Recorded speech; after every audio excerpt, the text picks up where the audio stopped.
Hello and welcome to another edition of the Movie Popcorn Kernel. I'm the Movie Colonel, I watch them so you don't have to. Today I'm reviewing Battleship, a 2012 film by Universal Pictures and Hasbro, loosely based on the popular board game of the same name. The film stars Taylor Kish, Rihanna, Shut up. and Brooklyn Decker, who I'm pretty sure they didn't hire because of her acting abilities. They also throw in a little bit of Liam Neeson just to give it some street cred.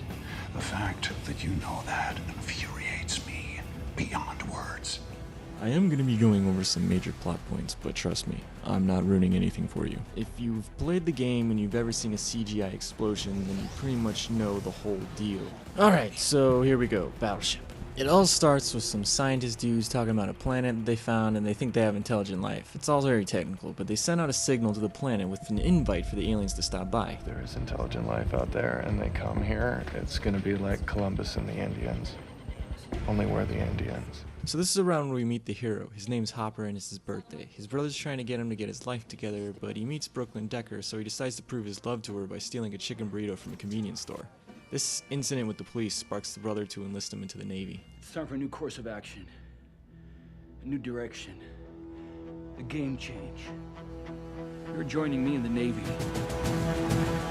So fast forward 5 years, Hopper's an officer in the Navy, but he's still a loose cannon hothead who has a problem with authority. There's also a guy in the Japanese fleet that Hopper loses a soccer game to, and they basically don't get along. He's also now dating Brooklyn Decker. It turns out that her father is an admiral in the American fleet, so Hopper has to ask Liam Neeson if he can marry Brooklyn Decker. While on his way to meet him, Hopper decides to give a free lesson to some tourists, so just in case you were wondering. What's the difference between a battleship and a destroyer? You see, battleships are great ships, but they're kind of like dinosaurs. They're designed to take hits, kind of like a floating punching bag. But then there's destroyers, which are just awesome. But when it comes time to talk to Liam Neeson, Hopper chickens out and gets in a fight with the Japanese guy from the soccer game instead. Liam Neeson gets so upset about this that he says as soon as they return from their naval exercises, he's kicked out of the Navy. Meanwhile, on the other side of the island, Brooklyn Decker is a physical therapist meeting her new patient, an ex-Marine with no legs. Your last therapist says that you lost the will to fight. Is that accurate? I lost my fight when I lost my legs.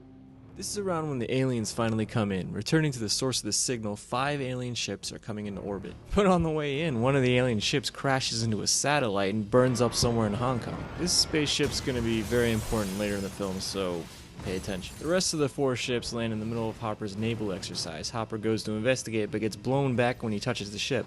Then a giant force field opens up, cutting off Liam Neeson for the rest of the fight. Hopper recovers and 3 giant alien boats jump out of the water, and one of them sends a shockwave that knocks out everyone's targeting systems. The Navy opens fire and misses, so the alien ships attack. Then Hopper's boat starts working again, and Rihanna starts shooting the alien ship with a machine gun. Now listen, the aliens only attack anything that attacks them, so when Hopper's brother also starts shooting the alien ship, the aliens forget about Hopper and Rihanna, and they blow up his brother's boat instead.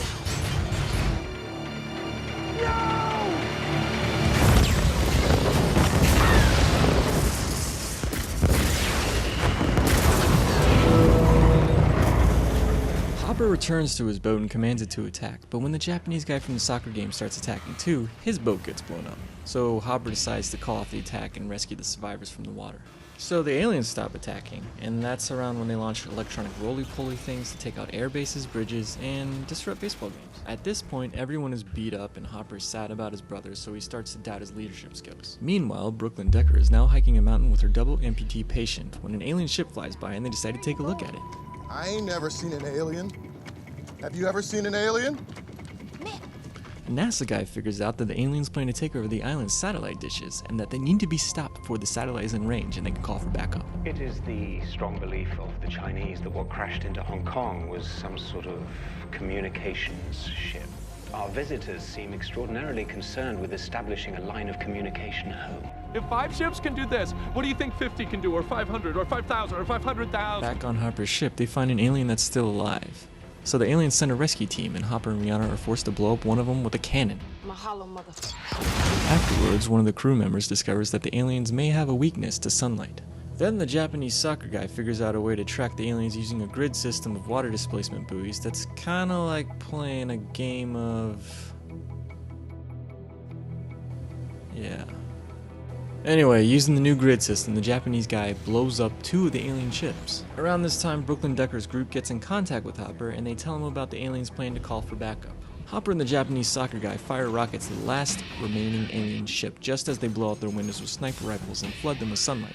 The plan works and the alien ship is destroyed, but not before it sends out its roly-poly machine, which would end up destroying and sinking Hopper's boat. Everyone is sad. They don't have a boat and time is running out. We have no ships left. We have one. We've got a battleship. Nobody knows how to run the old steam-powered ship, and that's exactly when the retired naval officers enter the scene and offer to help. What do you need, son? Need to borrow your boat. They rearm the guns and head towards their target, but before blowing up the radar dishes, they run into the alien force field mothership. Hopper invents a new technique using the ship's anchor, and he attacks. Let's drop some lead on those motherfuckers! Oh, and in case you were waiting for them to say that famous line, you know. Oh, you sank my battleship! You sank my battleship! Battleship, son. Yeah, now you're talking! This is about as close as you get. You alright? They ain't gonna sink this battleship, no way. Hopper blows up the last remaining force field ship. Brooklyn Decker and her friends help to fight off the aliens, and they all save the day by blowing up the satellite dishes before they can call for reinforcements. In the end, awards are given, Hopper gets a promotion, and he moves a step closer to winning over Liam Neeson. So there you have it. Battleship. I honestly can't be too hard on this movie because it did deliver everything expected of it. You got babes, explosions, and enough sinking ships to say it's based on the well-known franchise. And nobody's really going into this expecting Casablanca writing or Daniel Day-Lewis acting, but at times it felt like it just wasn't even trying and that it simply settled for the bottom line. What you're left with is a movie that is everything you see on the movie poster, but absolutely nothing more. For these reasons, I'm giving this 2 out of a possible 5 popped kernels. It looks cool and it's sometimes fun, but you'd probably have a better time just playing the actual game with a friend. And that's the Colonel's final word. Keep 'em poppin', and see you next time.